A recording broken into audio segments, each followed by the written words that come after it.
brainwashing and mental conditioning, re-education, propaganda, inculcation, and drilling. These terms describe how many people are influenced in their everyday lives without their awareness. They are also unaware of the significant effect that the nutritional status of their cells has on their minds, thinking patterns, beliefs, and daily reactions to events. Nutrition, you hear? Did you know the word nutrition, when in the context of advanced nutrition, is far more than the trivial, infantile notion of food? Keep watching to learn more. Most people do not realize that there were brainwashing studies carried out under the MKULTRA program. They kept you asleep for 23 days. And while I was asleep, they were shocking the heck out of me with electric shocks. The CIA was interested in Dr. Cameron's work on psychic driving because it could give them an idea of where the personality could break or be stressed. Those of us who were involved with trying to find out something about brainwashing, yes, this is the reason that we were interested in Dr. Cameron's work. Funded by the CIA of the United States. While more individuals are becoming aware of this program, its origins remain unknown to many. MKUltra was a CIA initiative from 1953 to 1973 that sought to create mind control methods through human experimentation, often without consent. It included the use of psychoactive drugs like LSD, hypnosis, electroshock, and other techniques to alter mental states, mainly for interrogation. The program faced widespread criticism for its ethical breaches and was examined in the 1970s by the Church and Rockefeller Commissions. Most documentation was destroyed, hindering a complete understanding of its extent. What connection does MKUltra have with medical studies and everyday life for the typical person? When you think about it, nutrient imbalances, both deficiencies and excesses, can significantly increase susceptibility to various conditions by negatively impacting the immune system, increasing inflammation, and disrupting metabolic processes, and most importantly, lack of brain and cognitive flexibility, increased rates of depression, and many other cognitive problems, which often lead to susceptibility of suggestions from media, advertising, and especially religions, cults, and so-called quick fix solutions offered by the acute-oriented modern medicine system. What happens when you attend any of the above agents promising quick fixes? Usually severe side effects, social disruption, and organizations like religions, big pharma, dependent on your money for repeat visits and prescriptions. Orthomolecular medicine, a term introduced by Linus Pauling in 1968, aims to use optimal doses of vitamins, minerals, and other natural substances to correct biochemical imbalances and either treat or prevent illnesses. It focuses on personalized cell nutrition and has been used for conditions such as schizophrenia, cancer, and heart disease. It is important to note that when we refer to high doses of nutrients, it typically means optimal individual doses, especially since government-recommended nutrient guidelines are often very low and increase disease risk, particularly in light of individual studies. This is a larger topic, but orthomolecular medicine should be called conventional medicine, mainly because it was designed to be Canada's universal healthcare system back in the 1960s. They started using nutrients to help people's heads, feed your heads, and lo and behold, their whole body got better because nutrients don't just feed the head. Nutrients feed the whole body. Instead, Canadians received sick care with a so-called modern medicine system mainly oriented toward acute issues in a large, dysfunctional specialist bureaucracy with practitioners rarely analyzing, treating the human condition as an integrated unit. Instead, we have a population increasingly skeptical with so-called modern medicine, often without knowing the limitations of it listed above, and they often dismiss anything not coming out of doctor's mouth as quackery, while at the same time maintaining deep distrust of this paradigm. The truth remains that orthomolecular medicine is essentially analogous to how a botanist would analyze the entire integrated terrain and structure of a living plant. If you had a house plant and it was kind of fading green, you would think, is there too much light? Is there too little water? You would look to see if there's toxicities involved or deficiencies. And we all know that. And so why do we lead with an expensive pharmaceutical agent when we wouldn't do that with our plant? We check to see the water and check to see what the light is. So it's not really discovering orthomolecular work, it's really remembering that that's what we should be doing all along. While so-called modern medicine is more like how a car mechanic would analyze less than a handful of symptoms, mainly for acute issues, using mainly drugs. So-called modern medicine is essentially very good for acute issues, but not so much for chronic ones, and not good for restoration of health and prevention of health issues. MKULTRA appeared in the mid-20th century, a time of significant scientific exploration. MKULTRA aimed to change mental states using drugs like LSD, which coincides with early orthomolecular psychiatry studies, especially those by Dr. Pfeiffer, who treated schizophrenia with high doses of niacin in the 1950s. While this common interest in mental health might raise questions, there is no proof that orthomolecular researchers worked with the CIA or MKULTRA. A key connection is Dr. Carl Pfeiffer, who conducted experiments on prison inmates in the USA during the 1960s to test the effects of LSD on behavior, which matched the CIA's aim of creating mind control methods for espionage. These experiments were secretive, ethically questionable, and involved psychoactive substances rather than nutritional treatments. Pfeiffer's orthomolecular research began later, particularly in the 1970s with the Brain Biocenter, and sought to address mental disorders like schizophrenia through nutritional methods, such as zinc, B6, and manganese. His studies highlighted biochemical imbalances, including elevated histamine or trace metal issues, and were public collaborative, for instance, with Pfeiffer, and centered on patient well-being. The methodologies and goals: mind control via drugs versus health restoration, and prevention via individualized nutrient optimization, are fundamentally different. There's no evidence that Pfeiffer's MKUltra experiments informed his orthomolecular theories or vice versa.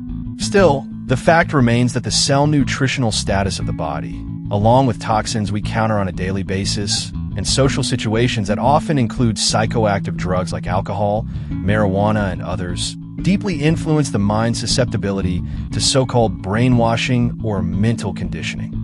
Nutrient deficiencies or imbalances can impact brain function, potentially increasing susceptibility to mental conditioning by affecting cognitive clarity, emotional stability, and resilience to external influence. Nutrition is far from the trivial, infantile notion of merely food.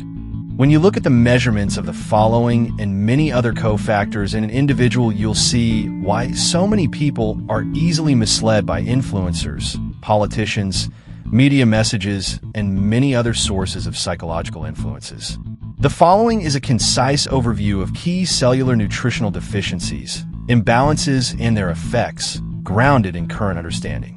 It should be noted that still, to this day, and primarily because so-called modern medicine doesn't train medical doctors with sufficient knowledge to analyze a human like a botanist would for a plant, many baseline standard measurements for the following and other nutrients are still not standardized. However, there are some countries which provides their medical practitioners with more knowledge of cell nutrition, but still very limited. Or some common nutrient imbalances present with those who are easily influenced or brainwashed by various sources, especially authority figures like politicians, trendy marketing, popular terms. Omega-3 fatty acids, DHA/EPA. Role: essential for brain cell membrane integrity, neurotransmitter function, and reducing inflammation. Deficiency impact: linked to impaired cognitive function, mood disorders, e.g., depression, anxiety, and reduced mental resilience, which may heighten vulnerability to manipulation or suggestive messaging. Sources: fatty fish, algae, walnuts, flax seeds. While the ideal level of omega-3s for heart health is generally considered to be an omega-3 index of 8% or higher, there's no universally agreed upon optimal level for all individuals and all health outcomes. The benefits of omega-3s, particularly EPA and DHA, are well established, but the optimal dosage can vary based on individual needs and health conditions.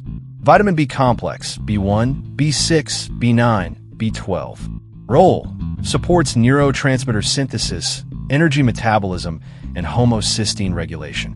Deficiency impact: B1, thiamine deficiency causes confusion, memory issues, e.g., Wernicke's encephalopathy, reducing critical thinking. B6, pyridoxine low levels impair serotonin and dopamine production, leading to mood instability.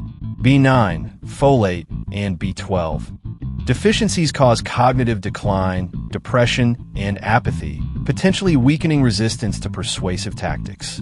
Sources: whole grains, eggs, leafy greens, meat, fortified foods. In the results of the First Heights 2020 study conducted by our in-house clinical dietitian, Sophie Medlin, we found that number 171% of people were lacking healthy levels of thiamine, vitamin B1. Number 293% of people were lacking healthy levels of riboflavin, vitamin B2. This is a huge breakthrough discovery. Symptoms of B12 deficiency can appear even if blood levels are within their so-called normal range, which is 200 to 900 picomoles per milliliter in the United States and 135 to 650 picomoles per milliliter in Australia. In clinical settings, signs of B12 deficiency can begin when plasma levels are considered normal, and extensive historical studies have indicated that neurological symptoms can occur in patients who do not show signs of anemia. In fact, Japan increased its B12 reference range to 500 to 1,300 picomoles per milliliter in the 1980s. Vitamin D role: modulates brain inflammation and supports neuroplasticity. Deficiency impact: associated with depression, cognitive impairment, and reduced emotional regulation, which can make individuals more susceptible to external influence. Sources: sunlight, fatty fish, fortified dairy, supplements. While the notion of a single, optimal vitamin D level is debated, most experts agree that a serum 25-hydroxyvitamin D level of at least 20 nanograms per milliliter, 50 nanomoles per liter, is generally considered sufficient for most people. However, some research suggests that higher levels, potentially up to 30 to 40 nanograms per ml or 75 to 100 nanomoles per liter, may be more beneficial for certain health outcomes. Ultimately, the optimal level can vary based on individual factors and health goals. Magnesium role: regulates stress response, neurotransmitter function, and synaptoplasticity. Deficiency impact: linked to anxiety, irritability, and poor stress coping, potentially increasing suggestibility. Sources: nuts, seeds, leafy greens, whole grains. Iron role: essential for oxygen delivery to the brain and dopamine synthesis. Deficiency impact: causes fatigue, poor concentration, and apathy, which may reduce mental defenses against conditioning. Sources: red meat, spinach, lentils, fortified cereals. Zinc role: supports synaptic transmission and neuroprotection. Deficiency impact: linked to mood disorders, memory deficits, and reduced cognitive clarity, potentially amplifying susceptibility to persuasion. Sources: shellfish, seeds, nuts, lean meats. Iodine role: critical for thyroid function, which regulates metabolism and brain development. Deficiency impact: causes cognitive sluggishness and reduced mental acuity, potentially impairing critical thinking. Sources: seafood, iodized salt, dairy. The concept of an optimal level is more about maintaining a healthy range rather than a specific number. No such thing as a megavitamin. It just doesn't exist. And when he published his paper, I said, that's the answer. This term of Linus Pauling's covers almost everything that we are going to do. And since then, I haven't thought of anything better than the term orthomolecular. Mechanisms of susceptibility. Deficiencies impair prefrontal cortex function, reducing critical thinking and decision-making capacity. Emotional instability from low serotonin, dopamine, or heightened stress hormones, e.g., cortisol, can increase reliance on external cues or authority figures.